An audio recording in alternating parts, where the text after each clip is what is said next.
You need a thneed. No, sorry, that's the wrong line. You need to read. Greetings, ladies and gentlemen. I am the one and only David of David's Davids, and today I want to talk to you about one of the simple joys in life that our merciless corporate and governmental overlords are trying to soullessly rip away from us. Reading. According to a recent study from the Pew Research Center, only 31% of Americans has read a book within the last year. And according to my own completely unscientific and informal research methods, most of those people have been reading book talk books. Maybe I enjoy hearing your screams. And that's a fate worse than death. Why are so few people reading? And why should you care?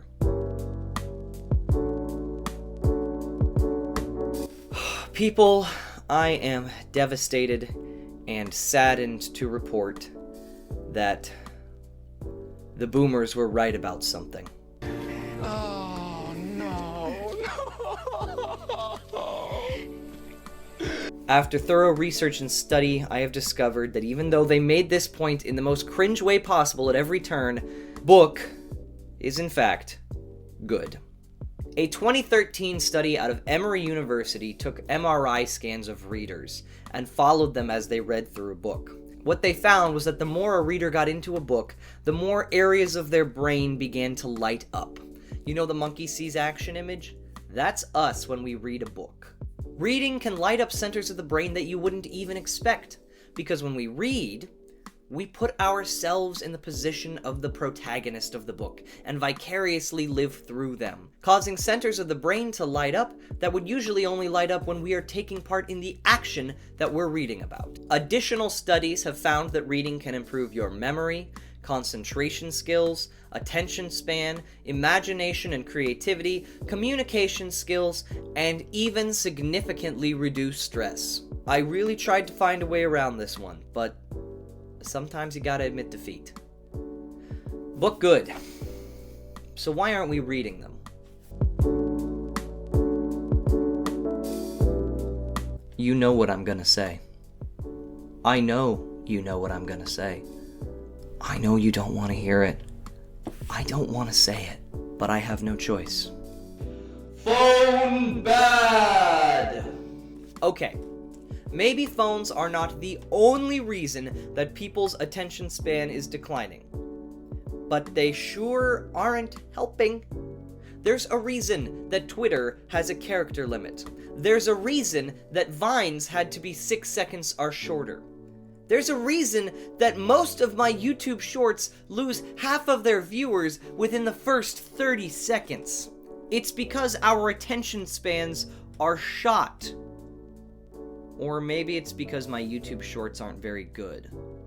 No, I think it's probably the attention span thing.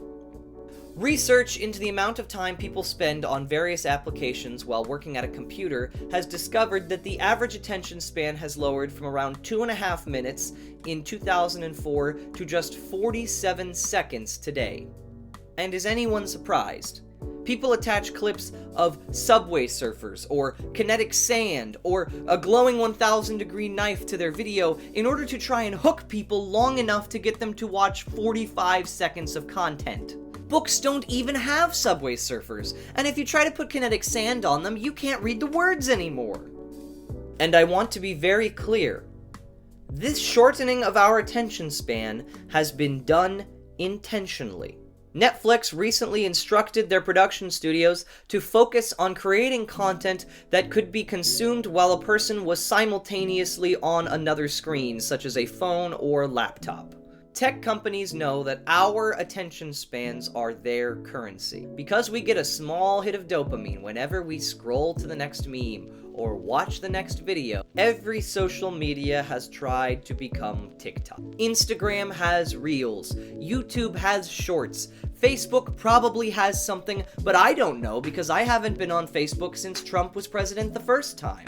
Every company is vying for your precious and limited attention span, and they are all in a race to create the most brain-dead and attention-grabbing content possible so that they can suck you into their app until 2 hours after you were supposed to go to bed. For some of us, it may actually be difficult to sit down and read a book because you will pick up your phone and start checking it out of habit. And by the time you realize that you've stopped reading, you're too invested in Claire from Montana's situationship to really care what ends up happening to that Jesus Christ guy. But I am here to say... Stop it. Get some help. No! McDonald's wants you to No! give yourself a chance. Ah! A chance to find out. Sorry about that. I don't know how those clips always get into my videos. It's almost like I am inserting them intentionally in order to try and hold the attention span of people who can't seem to watch something for longer than 30 seconds. Tell no one. And now it's time for Life Advice with David, the part of the show where David comes out and gives some life advice. Whether you last read a book yesterday or 5 years ago or even longer than that, my challenge for you is today, start reading a new book. And I don't mean a comic book, I don't mean an audiobook, and I don't mean an ebook. I mean a real, honest-to-God, ink-on-paper, printed book. While I understand that audiobooks and ebooks are convenient, there are a few reasons why I specifically want you to read a real paper book. No! You must not read from the book! Number 1. By choosing to read a paper book, you will have to overcome the deadly challenge of acquiring a book. Now, if you're a frequent reader, this shouldn't be much of a challenge at all. However, if you don't read often, then it might provide you a little mini adventure. Indiana Jones and the paper copy of a real book. If you're wondering where to start, you can get a local library membership, head to a local bookstore, or even borrow a book from a friend or relative who has a collection. Reason number 2, there are multiple studies suggesting that people have better comprehension rates when they read a real paper book than when they listen to an audiobook or use an ebook. Number 3, you can't get notifications on a book. You can't read a book while you're doing the dishes. In today's world, we love to multitask. We listen to podcasts while we do laundry. We scroll social media while we watch TV. We cry while we take a shower so no one can see us. But I want you to specifically choose not to multitask. In fact, try putting your phone on silent and placing it in another room entirely. You might be surprised how often you unconsciously reach for your phone even after you've taken it out of the room that you're in. Also, I highly recommend a book written before 1960. Not because there are no good books written after 1960, but rather for 2 reasons. 1, books written before 1960 tend to use more of our vocabulary. You'll find a rich cornucopia of descriptors and words that you may have never even heard of before. And 2, because it can give you a direct window into the lives of people who came before you. If you'd like to start with nonfiction, I recommend a book such as Life with Father or The Diary of Anne Frank. If you're looking to start with fiction, The Lord of the Rings, The Chronicles of Narnia, or Robinson Crusoe are all interesting and fun fiction books to start with. If you do choose to accept my challenge, please let me know in the comments below what book you're going to be reading.